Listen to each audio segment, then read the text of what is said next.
Satu aja pertanyaan, satu. Satu aja. Pak, tumben menggunakan baju kuning, biasanya Bapak Satu. menggunakan batik atau apa yang bercorak warna dengan partai tertentu. Tapi kalau kali ini Bapak memakai baju kayak kader, Pak. Gimana, Pak? Apa jadi Dewan Pembina Partai Golkar, Pak, seperti yang diisukan, Pak? Ini saya hadir dan sekali lagi ingin menghargai yang punya hajatan besar Partai Golkar. Kan nggak ada masalah. Tapi ada isu Bapak jadi Dewan Pembina Partai Golkar? Ada isu Bapak jadi Dewan Pembina Tanyakan Partai Golkar? pada Ketua Umum Partai Golkar. Jangan tanyakan ke saya. Ya, Ya, jangan, sudah. Pak.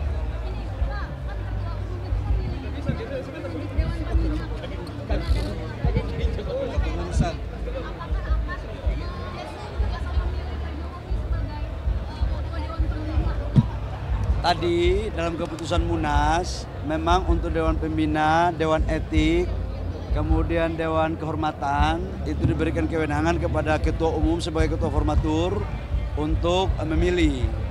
Nah, kalau pertanyaan apakah kemudian siapa yang akan menjadi Ketua Dewan Pembina, tunggu tanggal mainnya ya. Nanti besok saya akan umumkan siapa yang Ketua Dewan Pembinanya ya. Besok saya akan umumkan. Ada nggak, Pak? Kan saya Ada Pak Jokowi jadi Dewan Pembina, benar nggak, Pak? Ya, saya harus menyampaikan bahwa akan kami upayakan kepengurusan kali ini ramping. Rencana kami tidak lebih dari 100 orang. Supaya organisasi ini betul-betul dikelola secara efektif. Tetapi mengakomodir semua unsur. Kader-kader partai politik, Golkar yang baik dari organisasi didirikan maupun yang mendirikan, termasuk organisasi sayap. Ya. Bang, tadi Pak Bahlil sempat menyebut bahwasannya ada Raja Jawa Pak Bahlil. Ini siapa yang dimaksud Pak Bahlil? Candaan politik. Tapi apakah tidak? Soalnya Pak Bahlil kan menyebut Raja Jawa. Ini sikap itu Pak Bahlil. Ya, saya Pasar Muju juga bisa Raja Jawa kok. Iya, iya. Pasar Muju ini Kebetulan kan, saya putra Majapahit. ya Raja juga. Udah ya, gitu ya. Kalau yang daerah bagaimana Pak? Tapi abang itu kan ada keberpihakan ke daerah kan? Oh, pasti dong. Karena daerah ini sebagai garda terdepan untuk bagaimana memperoleh suara, dan mereka kan instrumen yang paling penting dalam kemajuan partai. Karena itu program kita ke depan akan lebih banyak untuk turun ke daerah. Saya sendiri tadi sudah berjanji dalam penyampaian visi misi saya untuk 5 tahun ke depan saya akan keliling kepada semua kabupaten kota yang ada di wilayah Republik Indonesia ya. Bang, tadi dalam pidato Presiden sempat bilang di sini lebih adem, di bawah pohon beringin lebih tenang, teduh. Memang kalau pohon beringin itu kan membuat orang teduh. Pohon beringin itu kan, ya dia pasti teduh ya, nyaman ya. Dan tadi kan Pak Presiden udah bilang di sini di tempat ini nyaman dan teduh. Kan Presiden juga bilang ini terbuka semacam perusahaan TBK. Oh, iya. Apakah itu artinya kode ingin masuk? Ya nggak bisa kita artikan begitu. Tapi setiap orang rakyat Republik Indonesia yang ingin menjadi kader Partai Golkar itu punya hak Dan bisa diterima. Dan bisa diterima. Tinggal dicek administrasinya ya. Pak Bahlil, tahun 2023 Pak JK pernah menyinggung bahwa untuk menjadi ketum Golkar itu harus menyiapkan duit minimal 600 miliar. Pak Bahlil apakah menyiapkan uang segitu untuk menjadi? Tanya Pak JK saja ya, tanya Pak JK. Enggak begitulah, enggak. Pak Bahlil, info sekjen siapa? Ya, Info sekjen siapa? nanti saya umumkan besok ya. Besok jam berapa, Bang? Besok saya akan umumkan di Sleepy Jam ya. berapa, Bang? Paling lambat sekitar jam 12 ya. Bang, Pak Bahlil kaitannya dengan ini Pak Prabowo sih perasaan apakah juga senyaman Pak Jokowi? Saya dalam keyakinan saya Pak Prabowo pun akan merasa nyaman. Karena apa? Dulunya Pak Prabowo kan dari kader Partai Golkar, lama di Golkar. Foto-fotonya kan tadi dalam acara kan ada. Dan saya pikir tidak hanya Pak Jokowi sama Pak Prabowo, mungkin teman-teman partai politik juga kan nyaman kok dengan Golkar. Karena Golkar kan selalu membangun kebiasaan diskusi ya, membuka diri dalam berargumentasi, dan itu kan salah satu ciri daripada kader Partai Golkar ya. Pak Bahlil tadi terakhir Pak Bahlil soal yang Balek. Pak Bahlil tadi Balek sempat membahas untuk RUU Pilkada, tetapi ada beberapa itu yang tidak sesuai dengan putusan dari MK. Ini bagaimana Pak Bahlil melihatnya, Pak Bahlil? Saya baru selesai terpilih tadi sore dan baru fokus tentang penutupan. Saya belum mendapat laporan dari fraksi. Karena saya tidak mungkin memanggil fraksi sebelum kewenangan saya ada.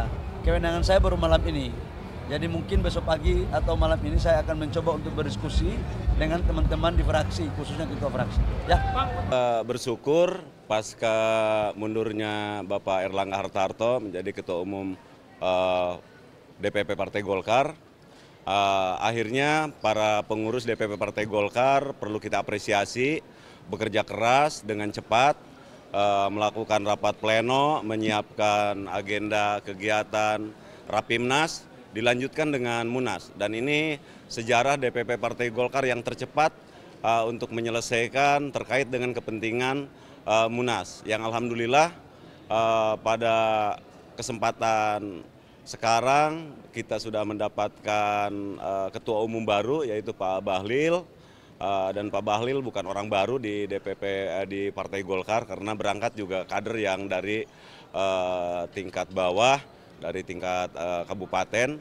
Tentu beliau sangat memahami terkait dengan kepentingan-kepentingan Golkar ke depan, apalagi pasca bersamaan dengan waktu yang sangat mepet terkait dengan rekomendasi calon kepala daerah, gubernur, bupati, dan wali kota.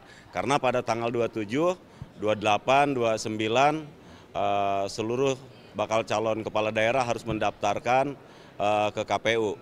Dan kami yakin di bawah kepemimpinan Pak Ketum Pak Bahlil, tentu dibantu dengan seluruh pengurus DPP yang baru nanti secara kolektif kolegial, bahwa prioritas utama sama yang disampaikan para senior, terutama oleh Pak Abu Rizal Bakri, prioritaskan untuk membela kader. Tentu membela kader ini adalah membela kader yang sedang maju dalam pilkada gubernur, bupati, dan wali kota. Tentu didasari juga koordinasi dengan Koalisi Indonesia Maju, termasuk juga dengan luar Koalisi Indonesia Maju. Tapi saya yakin kemampuan Pak Ketum Bahlil mampu melakukan komunikasi dengan partai-partai yang ada, karena tugas yang lebih penting adalah ketua umum ini kan sinergi dengan pemerintah. Karena Partai Golkar semua tahu kita kerja keras mensukseskan dalam Pilpres untuk Pak Prabowo dan Mas Gibran menjadi presiden dan wakil presiden. Tentu tugas yang lebih penting adalah mengawal visi misinya, suksesi 5 tahun ke depan. Maka kuncinya adalah calon-calon kepala daerah ini ya harus betul-betul sinergi, terutama dengan Kim. Kecuali terpaksa menyesuaikan dengan kebutuhan di wilayah koalisi dengan Kim.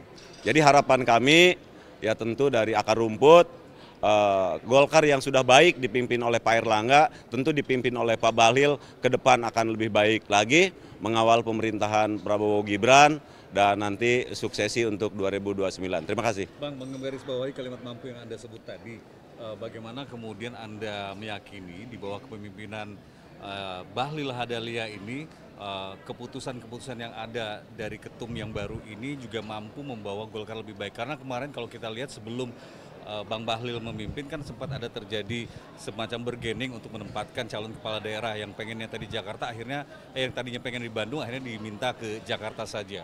Ya. Kalau menurut saya sebagai kader Golkar tentu keputusan-keputusan calon gubernur DKI maupun di Jawa Barat itu ada kepentingan nasional kan. Ada kepentingan karena walaupun bagaimana Banten, Jawa Barat, dan DKI ini kan wilayah yang memang bisa dikatakan terdekat dengan istana. Sementara istana sekarang sebelum pindah ke IKN ya, pindah ke IKN kan ibu kota Jakarta. Jadi kepentingan gubernur Banten, DKI, dan Jawa Barat tidak bisa terlepas juga dengan Jawa Tengah dan Jawa Timur. Ini menjadi salah satu kunci tentu yang harus betul-betul sinergi dengan Bapak Presiden dan Wakil Presiden untuk membawa kepentingan bangsa dan negara. Seperti itu.